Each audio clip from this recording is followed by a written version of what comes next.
आज हम लोग नया टॉपिक पढ़ने जा रहे हैं। comment and subscribe. Trigonometric. Trigonometric ये क्लास 10th का चैप्टर है। क्लास 10th का मैथ का एक चैप्टर है, इसको बोलते हैं ट्रिग्नोमेट्रिक। ऐसा कहा जाता है कि ट्रिग्नोमेट्रिक जो चैप्टर है ये बहुत ही कठिन चैप्टर माना जाता है। बच्चों लोग इसको सीखने से पहले ट्रिग्नोमेट्रिक नाम सुन के ही डर जाते हैं, लेकिन सबसे मैथ में 10th क्लास में सबसे आसान चैप्टर जो है ये आपको ये शौक लगेगा सुनकर कि सबसे आसान चैप्टर है ट्रिग्नोमेट्रिक। और ये नया चैप्टर भी 10th क्लास में आता है जो आप लोगों को एकदम समझने में, जिस तरह का हम पढ़ाएंगे आपको लगेगा कि इतना आसान चैप्टर है कि बहुत ही आसानी से सारे सवालों का जवाब दे सकते हैं। तो ट्रिग्नोमेट्री से पहली बात तो डरना नहीं है, इतना आसान चैप्टर है। ठीक है, समझ में आ रहा ना। ट्रिग्नोमेट्री से ऐसा आसान चैप्टर 10th में ऐसा कोई चैप्टर नहीं है। चलिए, यानी कि नया चैप्टर हम स्टार्ट करते हैं। ट्रिग्नोमेट्री क्लास 10th का एक चैप्टर है। तो पहले ट्रिग्नोमेट्री का मीनिंग समझते क्या होता है। ट्रिग्नोमेट्री का मीनिंग क्या होता है? ट्रिग्नोमेट्री का मतलब होता है ट्राई। अच्छा, ट्रिग्नोमेट्रिक में सब टॉपिक तुम्हारा आपका हो गया ट्रिग्नोमेट्रिक रेशियो। और ये जो चैप्टर है सिर्फ समकोण त्रिभुज में लागू होगा। त्रिभुज बहुत प्रकार के होता है, हम लोग समकोण त्रिभुज पढ़े, समकोण त्रिभुज कौन पढ़े, फिर हम लोग पढ़े न्यून कोण त्रिभुज, फिर अधिक कोण त्रिभुज। लेकिन न्यून कोण और अधिक कोण में त्रिभुज में ये ट्रिग्नोमेट्रिक रेशियो लागू नहीं होगा। सिर्फ किस में लागू होगा? सिर्फ समकोण त्रिभुज में, मतलब राइट एंगल ट्रायंगल में। कौन सा? राइट एंगल ट्रायंगल में लागू होगा ये ट्रिग्नोमेट्रिक रेशियो। चलिए, ट्रिग्नोमेट्री का मतलब समझते क्या होता है। इसको हम लोग पार्ट करते हैं। ट्रिग्नोमेट्रिक में अलग अलग पार्ट में बांट दिए, जैसे ट्राई मेट्रिक रेशियो का हिंदी क्या हुआ? अनुपात। ठीक है, अब देखिए, जैसे मान लीजिए ट्राई का मतलब क्या होता है? 3। मेट्रिक मतलब क्या होता है? मापना। किसको मापना है? 3 को मापना। क्या? अनुपात। भाई अनुपात कर रहे हैं तो इसका मतलब दो राशि के बीच में अनुपात किया जाएगा। कौन कौन सा राशि है? एक है भुजा और एक है कोण। यानी कि भुजा को उसके बने कोण के बीच अनुपात। किसमें? त्रिभुज में। वो भी कौन सा त्रिभुज? वो भी कौन सा त्रिभुज होगा? समकोण त्रिभुज होगा। तो देखिए रूल क्या होगा? रूल किस में वैलिड होगा? रूल आपका वैलिड होगा राइट एंगल ट्रायंगल में। और राइट एंगल ट्रायंगल में इस रूल को वैलिड करने के लिए हम लोग एक थ्योरम सीखेंगे, इसका नाम है पाइथागोरस थ्योरम। पाइथागोरस थ्योरम से ही हम लोग सीखेंगे ये ट्रिग्नोमेट्रिक रेशियो। सारा थ्योरम इसी पर ही, एक सारा रूल जो होगा इसी पर ही आधारित होगा। चलिए, अब हम लोग देखते हैं कि भाई समकोण त्रिभुज देखने में कैसा लगता है। तो आपको समकोण त्रिभुज देखने में आपको ऐसा लगेगा। इसमें क्या है कि इसमें 3 भुजा है। जैसे एक भुजा ये हुआ, दूसरा भुजा ये है, तीसरा भुजा ये है। इसमें तीनों भुजा में आपको एंगल नजर आ रहा होगा। एक एंगल ये बन रहा है और एक एंगल ये बन रहा है और एंगल ये। तो समकोण का मतलब क्या होता है? सम मतलब राइट एंगल, मतलब एक एंगल 90 डिग्री का होगा। तो इसका मतलब यहाँ पे एंगल बी जो यहाँ पर बन रहा है, एंगल बी यहाँ पे कितना डिग्री का कोण बन रहा है? 90 डिग्री का कोण बन रहा है। समझ में आ रहा है? तो आपको यानी कि ट्रिग्नोमेट्रिक जो है पूरा इस त्रिभुज पर आधारित है, इसी त्रिभुज पर आधारित है। जैसे अच्छा, अगर ये त्रिभुज है तो सबका नाम होगा, भुजा का नाम होगा। इस भुजा का नाम क्या होगा? इस भुजा का नाम क्या है? इस भुजा का नाम क्या है? तो इस भुजा का नाम होता है बेस। मतलब ये हुआ कि यह त्रिभुज इस बेस पर टिका हुआ है। ठीक है, और इस भुजा का नाम हुआ परपेंडिकुलर। ठीक है, और इस भुजा का नाम हुआ हाइपोटेनस। क्या? हाइपोटेनस। अच्छा, परपेंडिकुलर को हिंदी में क्या बोलते हैं? लंब। और बेस को हिंदी में क्या बोलते हैं? आधार। हाइपोटेनस को हिंदी में बोलते हैं कर्ण। अच्छा, शॉर्टकट भी सीखना है। इसका शॉर्टकट क्या हो जाएगा? परपेंडिकुलर को पी, हाइपोटेनस का शॉर्टकट हो जाएगा एच, और बेस का शॉर्टकट हो जाएगा बी। तो हम जब भी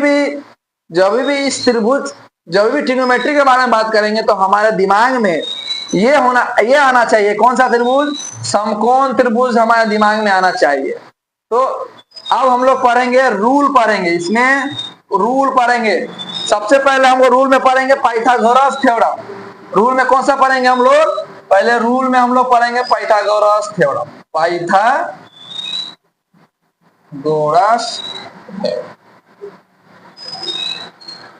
पाइथागोरस थ्योरम पढ़ेंगे, ठीक है। चले, इसको हम लोग मिटाते हैं। एक बार आप उतार लीजिए। चले, इसको मिटा रहे हैं।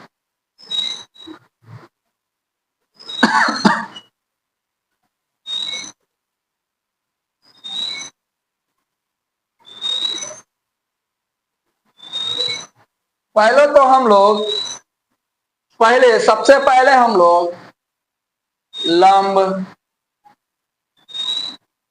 कर्ण और आधार पहचानना सीखते हैं।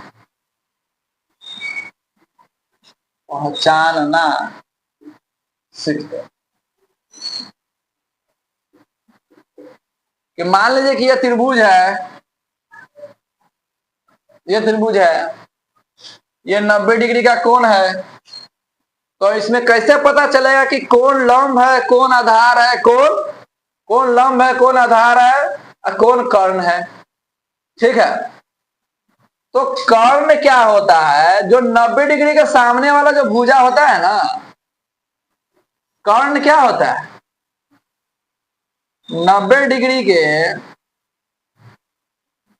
सामने वाला भुजा, यानी कि ये जो हो गया आपका कर्ण हो गया। अब बाकी दो बचेगा, बाकी बचे दो भुजा, या तो लंब हो या आधार हो। मतलब अगर ये कर्ण है तो ये हाइपोटेनस है, और ये आपका हो जाएगा लंब मान लीजिए, और ये हो जाएगा आपका आधार। लंब का मतलब परपेंडिकुलर, आधार का मतलब बेस। तो इस तरह से हम लोग इस दो रूल के माध्यम से हम लोग पहचान लेंगे कि कौन सा कर्ण होगा। अगर कर्ण से पहचान गए तो अपने मन से बाकी दो बचे दो भुजा को लंब मानेंगे चाहे आधार मानेंगे। तो बहुत सारा हम 3-4 को क्वेश्चन देते हैं, आप बताइएगा कि कौन लंब है, कौन आधार है, कौन बताइए। जैसे मान लें कि अलग अलग टाइप के हम लोग फिगर दे देते हैं। अच्छा, ये 90 डिग्री का साइन है, ठीक है। इसमें बताइए कौन लंब है, कौन आधार है, कौन कर्ण है।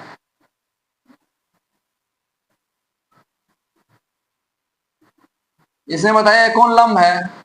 अच्छा, लंब को हम लोग पी सोचेंगे, क्योंकि परपेंडिकुलर होता है लंब का हिंदी, तो पी मतलब शॉर्टकट। आधार को हम लोग बी सोचेंगे, और कर्ण को हम लोग शॉर्टकट में। अब उतना लंबा लंबा कौन लिखने जाएगा? लंब, आधार, कर्ण शॉर्टकट में लिखेंगे।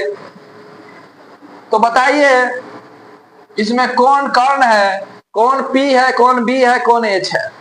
तो हम लोग बता देंगे कि ये एच है क्योंकि 90 डिग्री के सामने है, ये एच होगा। 90 डिग्री के सामने है, 90 डिग्री के सामने है तो ये एच होगा।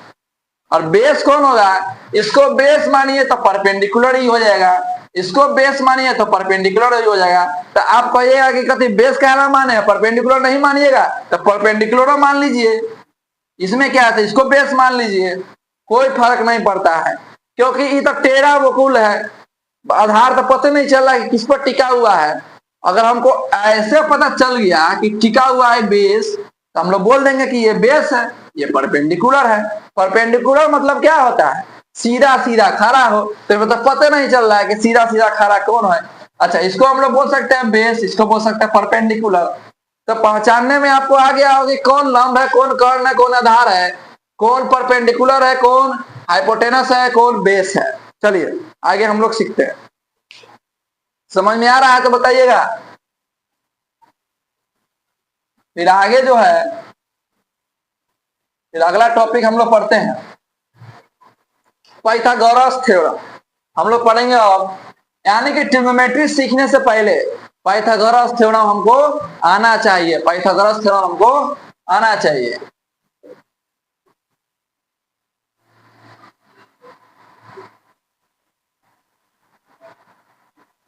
पाइथागोरस थ्योरम क्या कहता है, मान लीजिए कि ये पाइथागोरस थ्योरम किसमें लागू होगा, सिर्फ only valid in right angle triangle, right angle triangle, only valid in right angle triangle. चलिए पहले हम लोग राइट एंगल ट्रायंगल पर ड्रॉ करते हैं।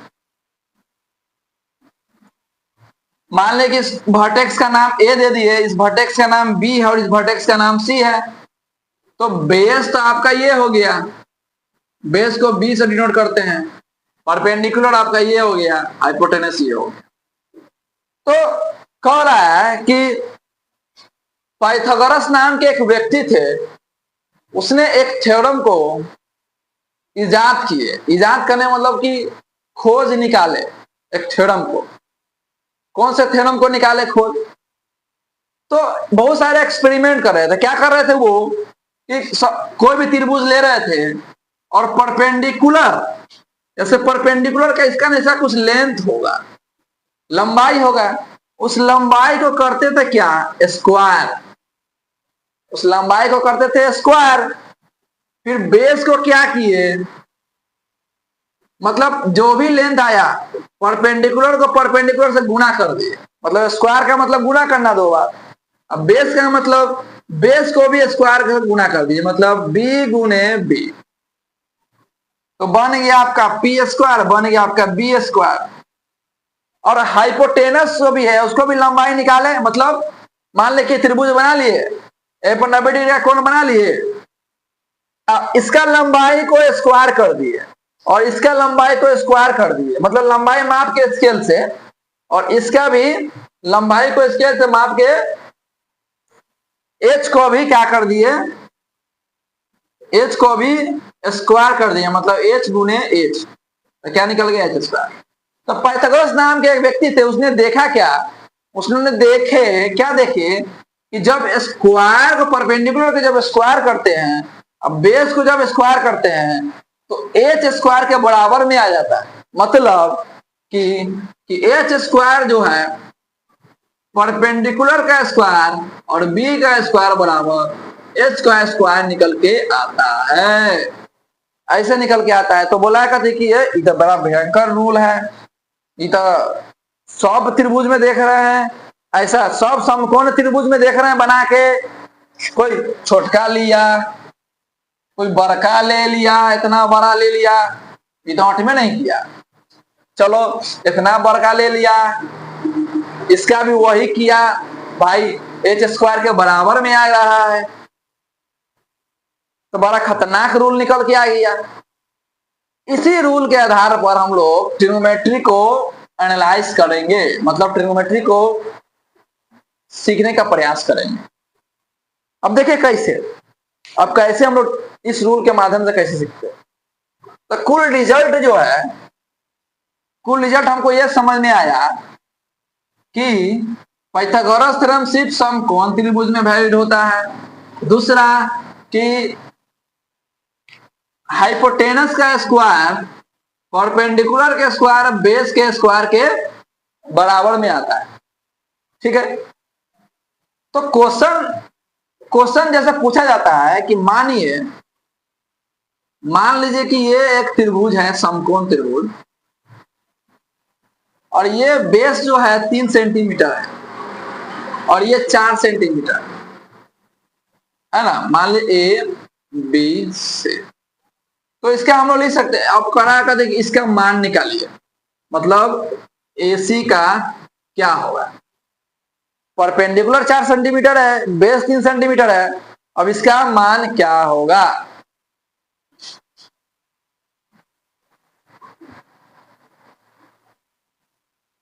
तो हम इसको कैसे बनाएंगे, अगर ये 90 डिग्री का है, अगर ये राइट एंगल ट्रायंगल है, तो ये वाला रूल वैलिड होगा। कौन सा रूल? Pythagoras theorem. इसी के आधार पर हम लोग निकालेंगे। तो पहले जो गिवन दिया हुआ है उसको लिखेंगे। जैसे परपेंडिकुलर का मान कितना दिया हुआ है, तो 4 सेंटीमीटर, और बेस का मान कितना दिया हुआ है, 3 सेंटीमीटर, है ना।